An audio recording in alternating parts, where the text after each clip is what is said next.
السلام علیکم ورحمۃ اللہ وبرکاتہ۔ بسم اللہ الرحمن الرحیم۔ جنات کا وجود۔ جنات کے وجود سے کسی کو بھی انکار نہیں ہے۔ احادیث نبوی میں اس مخلوق کا تذکرہ جگہ جگہ موجود ہے۔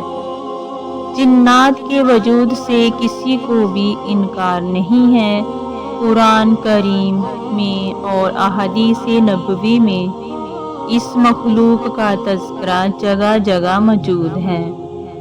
سورۃ رحمان کے پہلے رکوع میں اللہ تعالیٰ نے ہمیں بتایا ہے کہ اس نے انسان کو مٹی سے پیدا کیا اور جنات کو خالص آگ سے پیدا کیا۔ قرآن سے یہ بھی معلوم ہوتا ہے کہ نافرمان ابلیس کا تعلق بھی قوم جنات سے تھا اور یہ قوم انسان سے پہلے دنیا میں موجود تھی۔ ابلیس کے ہم نسل جنات بھی اس کے پیروکار بن گئے۔ بے شک قوم جنات میں ایسے بھی ہوں گے جنہوں نے ابلیس کا ساتھ نہ دیا ہو اور اللہ کے احکامات پر عمل پیرا رہے ہوں، اس کے رسولوں پر ایمان لائے ہوں اور ایک نیک و صالحہ زندگی گزاری ہو۔ جیسا کہ ہمیں قرآن اور احادیث سے معلوم ہوا کہ جنات حضرت سلیمان علیہ السلام پر ایمان لائے تھے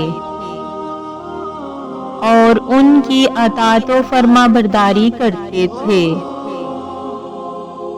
اور اللہ کے آخری رسول حضرت محمد صلی اللہ علیہ وآلہ وسلم پر بھی جنات کے بعض قبائل ایمان لائے اور مسلمان ہوئے، لیکن بہت سے قبائل اسلام نہیں لائے اور ابلیس کے پیروکار رہے۔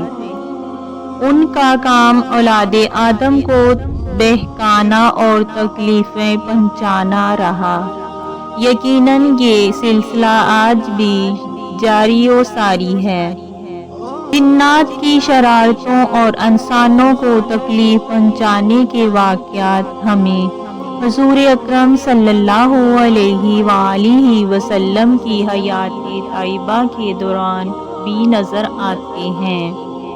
ایک مشہور صحابی نے حضور اکرم صلی اللہ علیہ وآلہ وسلم سے شکایت کی کہ میں رات کو ٹھیک طرح سو نہیں سکتا، مجھے عجیب و غریب آوازیں پریشان کرتی ہیں۔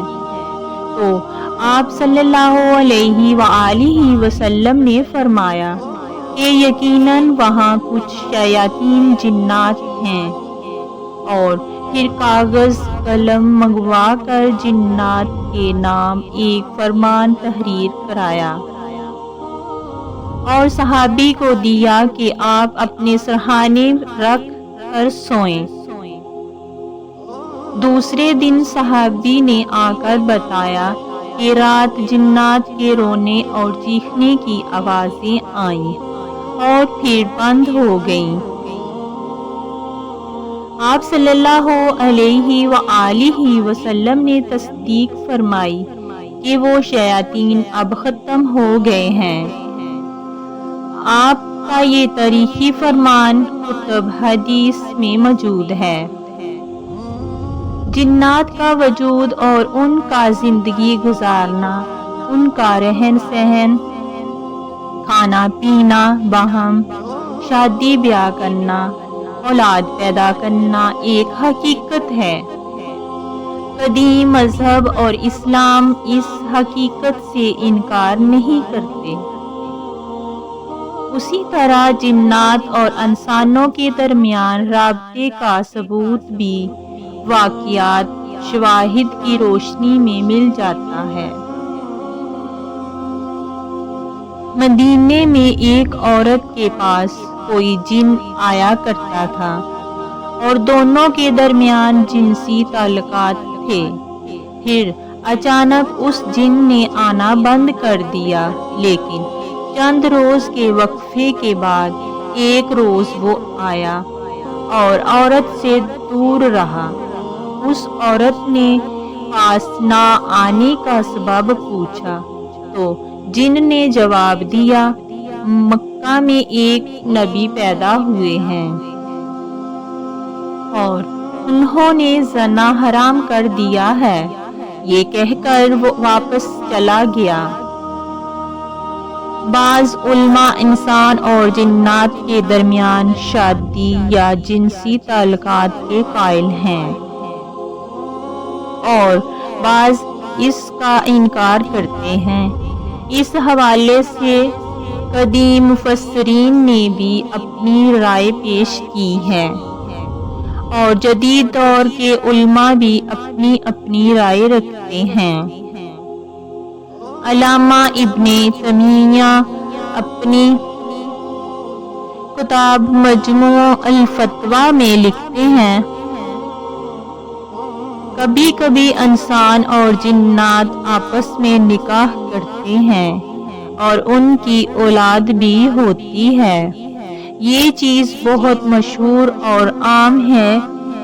اس حوالے سے بعض احادیث بھی موجود ہیں، مثلاً یہ کہ حضور اکرم صلی اللہ علیہ وآلہ وسلم نے فرمایا، آدمی جب اپنی بیوی سے ہم بستری کرتا ہے اور بسم اللہ نہیں پڑھتا تو شیطان اس کی بیوی سے مجامت کرتا ہے۔ حضرت عبداللہ ابن عباس رضی اللہ عنہ کہتے ہیں، اگر آدمی اپنی بیوی سے حالت حیض میں صحبت کرتا ہے تو شیطان اس کی بیوی سے جمع کرنے میں سبقت کر جاتا ہے۔ بیوی حاملہ ہوتی ہے اور بچہ ہجڑا پیدا کرتی ہے، سب ہجڑے جنات کی اولاد ہیں۔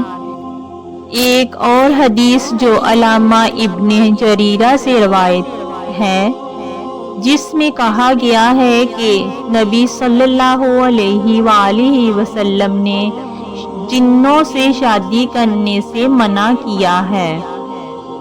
اسی طرح فقہا کا یہ کہنا ہے کہ جنات اور انسانوں میں شادی بیاہ جائز نہیں۔